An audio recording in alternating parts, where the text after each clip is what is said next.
Vamos aí. Peraí, professor, as bactérias são todas iguais? Não. As redondinhas eu vou chamar de cocos. Certo? As compridinhas eu vou chamar de bacilo. Aquela que a gente viu anteriormente é um bacilo. Ela é compridinha, ó. Pode ver, ó. Todas elas são compridinhas. Viu essa daqui? Essa daqui tem muitos flagelos. Beleza? E tem aqui, ó, uma que é um bastãozinho cortado. Tem outras que vão ser em forma de vírgula, certo? Ou em forma de espiral. Beleza? Quantas formas? Cocos, bacilos. E os outros aqui eu coloco espirilo ou em forma de vírgula. Tá bom? Quantas formas? Anotem aí. Desculpa, o slide que eu consegui que ficava mais legalzinho é esse daqui e não tem os outros. Cocos, ela é redondinha. Bacilo, ela é compridinha, parece um bastão, vem da ideia de bastão. E outros que pode ser em forma de vírgula ou em forma de espiral. Tudo bem? Bom, esses cocos podem vir sozinhos. Mas geralmente esses cocos vivem em dois. Então eu vou chamar isso aqui de diplococos. Diplococos.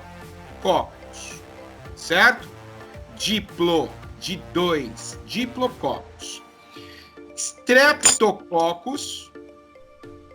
Streptococcus. Certo? E estafilococos. Professor, que monte de nome! Eu vou colocar um texto junto com esse slide lá no Class, certo? Que indica direitinho. Hoje a gente não tem muito tempo para eu poder ficar colocando. Tétrade e sarcina. Peraí, professor. Quantos modelos de célula? Cocos, bacilos, espirilos e vibriões. Mas peraí, professor, você está falando de um monte de nome aqui. Esses cocos, se eles tiverem dois, diplo, strepto, estafilo, tétrade, sarcina. Me respondam aí. Dúvida? Gente? Sim. Diz, qual é a dúvida?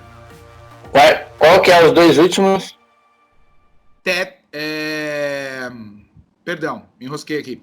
Os dois últimos, o que está em roxinho aqui, é vibrião. Não, nos cocos. Não, tá. Ó, diplococos, streptococcus, certo? Streptococcus, estafilococcus, tétrade, 4, ó, tétrade, e quando eu tenho dois conjuntos de 4, sarcina. Sarcina, SC, sarcina. Tudo bem? A gente conhece algumas doenças causadas por cocos. Por exemplo, só para você ver, meningite meningocóxica.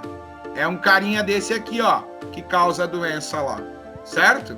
É um carinha desse que causa a doença. Bacilo de Koch, tuberculose, por exemplo, é um carinha desse aqui que causa a doença, certo? Vibrião colérico, causa cólera.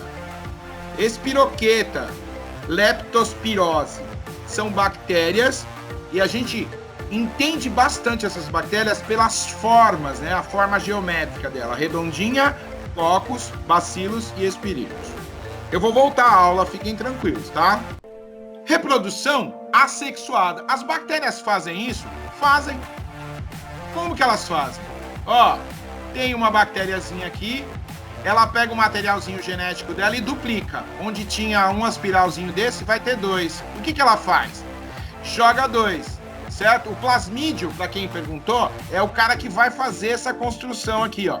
É ele que ajuda essa construção acontecer. Olha só, tá vendo? Ó, a membrana plasmática separando. Ó, a membrana plasmática tá separando aqui. E no fim eu tenho duas células. Agora, presta atenção, teve alguma troca de material aqui?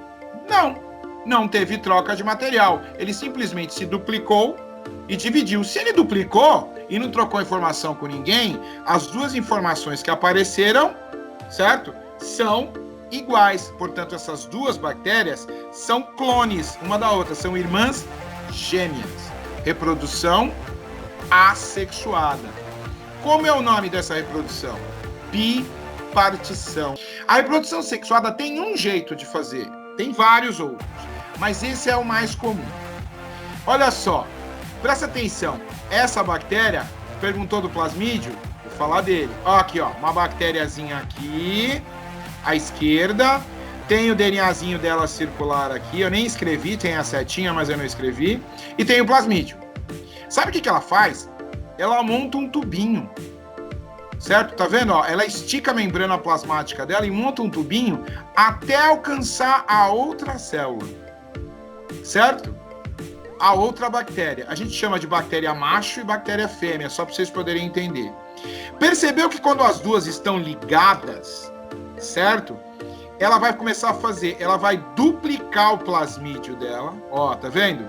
Vai duplicar o plasmídio e vai colocar o plasmídio dela dentro da outra célula, certo? E aí, quando elas se soltarem, as duas vão ter plasmídios. Olha só, essas duas bactérias não são mais a mesma. Essa bactéria aqui não é mais a mesma do que ela era aqui.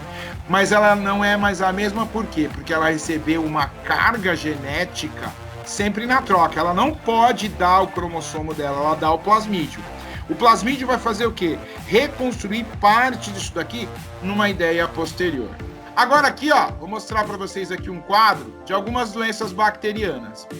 Neisseria meningitidis, certo? É uma bactéria que causa o quê? Meningite. Só colocando uma observação aqui. Professor, o que é meningite? O cérebro da gente tem uma membrana em volta dele, como se a gente pegasse o cérebro antes de colocar dentro da cabeça e passasse um filme plástico nele, embrulhasse ele. Esse filme plástico eu chamo de meninge. É uma membrana do meu cérebro, meninge. Quando essa meninge fica inflamada, eu chamo de meningite. Essa terminação "ite" em biologia significa inflamação ou infecção. Meningite, certo?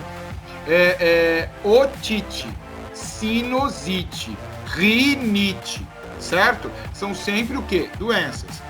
Meningite é uma inflamação na meninge, que pode ser causado por uma bactéria. Mas existem algumas meningites que são virais. Lembra da aula passada, aquele vírusinho? Algumas meningites são virais. Professor, meningite, então, não é o nome de uma doença? Não. Meningite é o nome do estado da meninge. A meninge está inflamada. E ela está inflamada por algum motivo. Foi infestação de um ser vivo? Foi. Pode ser, se for bactéria, é a Neisseria. Ou pode ser uma meningite viral. Os dois infeccionaram a meninge. Tudo bem ou não? Quem consegue me dizer o que entendeu?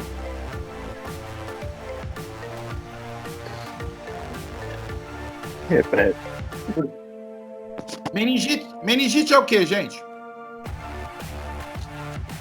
Que reveste o cérebro. A inflamação da meninge. Por isso que eu peço para vocês estarem com o caderno. Meninge. Essa inflamação da meninge pode ser causada por uma bactéria? Pode. Qual é o nome dela? Mais séria. Ela pode ser causada por um vírus? Pode. Não é, a gente não está falando de vírus. Mas eu tenho que dizer para vocês, senão vocês vão pensar daqui para frente que toda meningite é bacteriana. Não. Certo? Mycobacterium tuberculosis, ou também chamada de bacilo, lembra lá? Um bastãozinho, bacilo de Koch. Que doença? Tuberculose. Certo? Tuberculose. Cara, depois que eu falar tudo, eu vou falar para vocês. Diplococcus pneumoniae causa pneumonia bacteriana, que também pode ser causada por um outro vírus. Clostridium tetani, tétano. Não fica preocupado com o nome, tá, gente? Olha lá. Mycobacterium leprae, bacilo de Hansen, mal de lepra, que não é mais chamado de lepra, mas a gente chama isso de hanseníase, certo? Depois, se vocês tiverem dúvida que doença é, vocês me perguntem. Treponema palladium, sífilis, certo? Sífilis. Quero falar um pouquinho de sífilis para vocês hoje. Vibrio cholera, ó. Vibrio é em forma de vírgula, lembra lá? Um vibrião. Cólera. Neisseria gonorrhoeae, gonorreia, doença sexualmente transmissível. Shigella disseminatio, pode ser disenteriae ou disemádio, certo? Causa disenteria. O também famoso piriri, diarreia, certo? Salmonela, todo mundo já ouviu falar em salmonela. Dá uma febre tifoide, certo? Staphylococcus aureus, furúnculos. Beleza ou não? Ó, não é para gravar o nome disso, que ninguém é louco para ficar gravando o nome disso, só biólogo que sabe o nome disso, besteira, mas você sabe as doenças que são causadas. Aí vocês devem perguntar... Oi, pode perguntar. Por que a meningite bacteriana é mais grave? Eu diria para você que a meningite bacteriana é mais grave, porque quando a meningite é viral, não tem remédio para vírus. Lembra que eu expliquei na aula passada que o vírus leva um pouquinho da característica de cada um? Não tem remédio, certo? Então o que acontece? Você toma alguns fortalecimentos no corpo pelo médico e ele vai resolver o problema. A bacteriana, ela é complicada porque ela faz, essa bactéria, a Neisseria, ela faz aquela reprodução por conjugação, entendeu? Então ela se modifica muito e às vezes o remédio não faz efeito porque ela já está se tornando diferente, porque ela faz reprodução sexuada. Tudo bem? Ou não? Sim. Entendi. E a febre é diferente, todos os sintomas, o corpo reage diferente a um vírus ou a uma bactéria. Agora, toda bactéria é ruim? Não, tem os lactobacilos. Elas são importantíssimos na hora da construção de gêneros alimentícios. Então, eu estou dizendo para você que nem todas as bactérias são ruins, beleza? As bactérias, elas estão aí no nosso corpo. Ó, tá vendo? É um bacilinho, certo? Não é um bacilão. Isso, no Yakult. Ele que fermenta o leite, esses lactobacilos. E outros.